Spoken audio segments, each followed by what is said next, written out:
friends, and welcome to my channel Iballdesigningdeveloper. So what if a method could call itself again and again until it solves a problem piece by piece? Sounds like programming sourcey, right? That's the power of recursion in Java. Recursion isn't just a concept, it's a mindset. It's how we teach Java to break big problems into smaller ones and solve them with elegance and clarity. From calculating factorials to navigating file systems, recursion gives you new lens to tackle complexity. But beware, it's powerful and tricky. One wrong move and you are stuck in an infinite loop. So in this session, we will decode how recursion works, understand base and recursive cases, and explore real-world examples that will make you say, now I get why developers love recursion. So ready to think like a problem solver? Let's unravel the magic of Java recursion one call at a time. So I hope you will be enjoying this video in which we will be learning about recursion in Java. So if you understand this amazing video and if you enjoy this amazing tutorial, so remember to hit a like,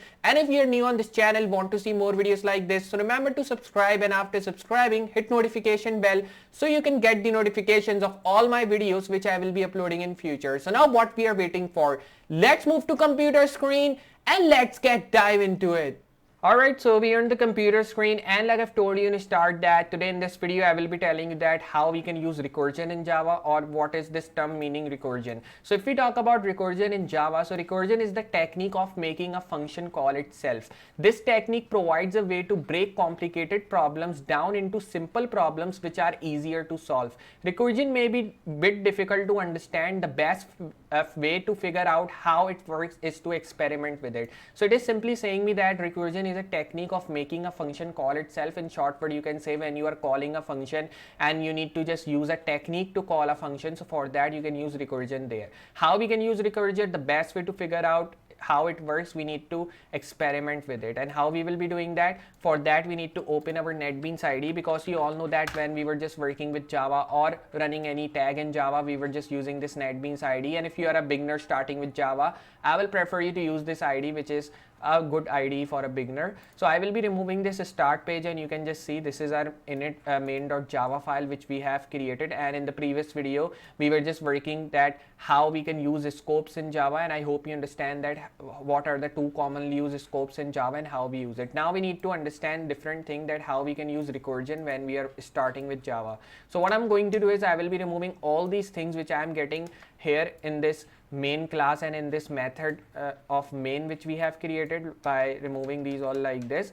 After removing these files, if I just show you these all things, you can just see we are getting nothing, but we are also not getting any error, because obviously we have created a main class and a method of main, and we have also closed bracket correctly. That's the reason we are not getting any error here yet. Moving on to my Word document, if I show you here how you can use an example of recursion. So adding two numbers together is easy to do, but adding a range of number is more complicated. In the following example, recursion is used to add a range of numbers together by breaking it down into the simple task of adding two numbers. So it is saying me that if you are working with recursion, so adding two numbers together in recursion is easy to do, but if you are adding a range of number which is more complicated here, so in the following example we will be using a recursion which is used to add a range of numbers together by breaking it down into simple tasks. Means you can just add range of numbers in a simple task using recursion, if you say in short words. So how we will be doing that? This is the example that how we are breaking down range of numbers. So I will be just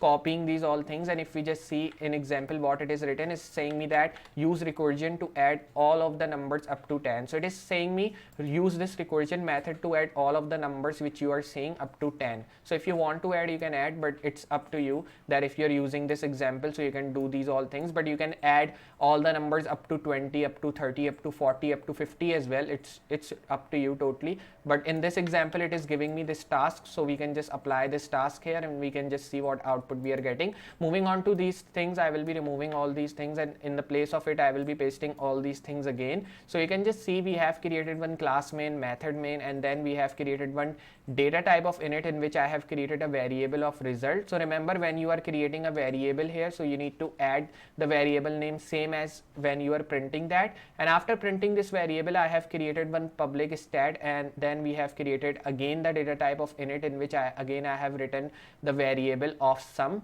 but this is a different variable name. Here I have written result, but this time I am using a sum variable, and in this variable I am just adding init k, means again a data type and a variable here in parenthesis. After that I am just defining this value k, and then I'm writing this greater than, and I'm saying k greater than 0. If we just see what we have written in k, so k is getting you can say none value, because we have not written anything in k, so means it is a none value. Now if we run this to check what output we are getting here, so moving on to my main.java file, I will be running it, and this k will be considered as 10, because here we have written sum, and in sum we have written the value as 10, and this init k has been also written in sum. That's the reason I will be running this. After running this file, you can just see we are getting output as 55. Why we are getting output as 55? Because in k the value is being written as, you can say, 50, or you can say 40, and then when we are adding 40 with 10, so we are getting a 40, then it is subtracting 1, so the answer we are getting is like 39. If we run it here, so this time we are getting a different answer of 55, and previously as well we were just getting this answer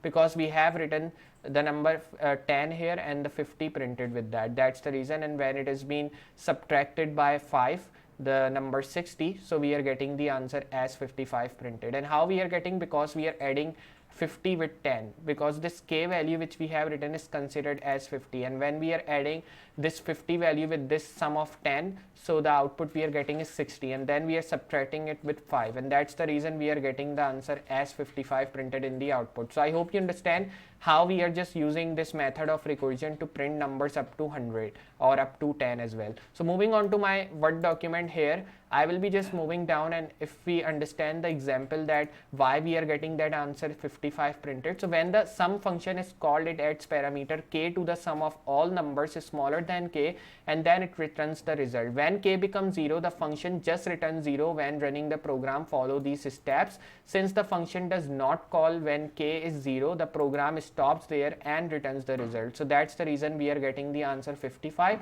And the other thing which we use in this recursion is halting condition. How we use this halting condition? So just as loops can run into the problems of infinite looping, recursive functions can run into the problem of infinite recursion. Infinite recursion is when the function never stops calling itself.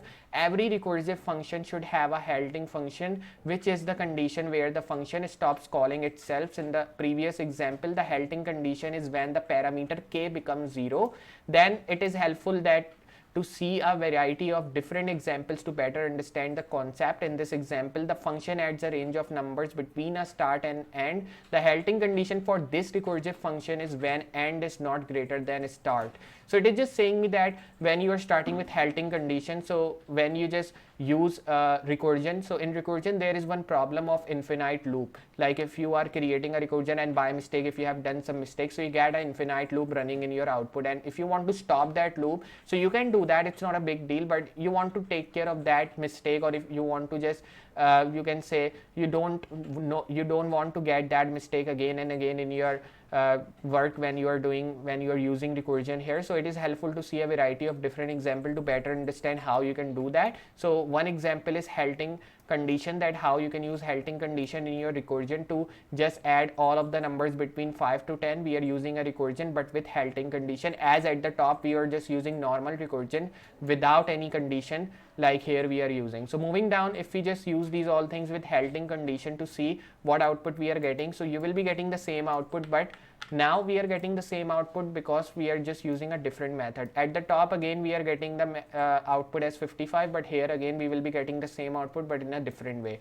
If we just see what is this note saying me, so it is saying me the developer should be very careful with the recursion, as it can be quite easy to slip into writing a function which never terminates. It is talking about infinite loop, or one that uses excess amount of memory or processor power. However, when written correctly, recursion can be a very efficient and mathematically elegant approach to programming. So it is saying me that the developer who is working with recursion, so they should be very careful with recursion, because it can be quite easy to slip into writing a function which never terminates, and that is meaning by infinite loop. If you are just working with recursion and if you are not like seeing mistakes, or if you didn't see your wrong work which you are doing. So it is quite easy to slip into writing a function and it will be never terminated, and that will take all the memory or processor power, and then your computer or your laptop will be hanging. So if you want to just remove that thing, if you don't want that thing should be happen with you, so for that you need to take care of the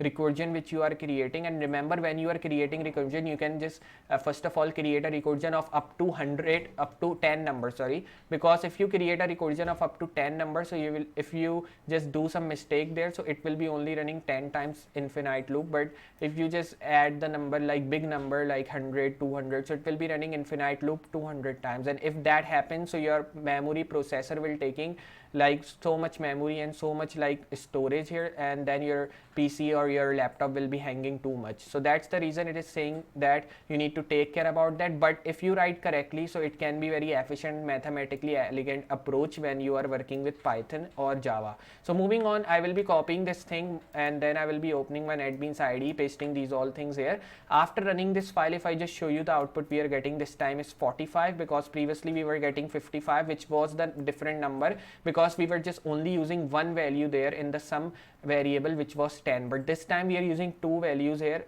5 and 10. When it is adding 5 with 40, so the answer we are getting is 45 here printed, and that's the reason we are getting it. And then we are subtracting it by 1 as well, 46. So after if we subtract 46 by 1, so obviously the answer is 45, and that's the reason we are getting it. So I hope you understand how we are just using recursion in Java to print different methods here, and how we are using halting condition in recursion to use recursion in Java normally. So if you understand this video and if you enjoyed this amazing tutorial in which we have worked on recursion, so remember to hit a like to this video. And if you are new on this channel, want to see more videos like this, so remember to subscribe, and after subscribing, hit notification bell as well, so you can get the notifications of all my videos which I will be uploading in future. So if you are a beginner and if you don't want to waste your time starting with Java, and if you want that your Java code should be not long as you write, so for that you can use recursion there, because it saves your time, it makes your code cleaner, efficient and easy to write. So just I will be meeting you in next tutorial or in next video of Java from start. So for today, goodbye.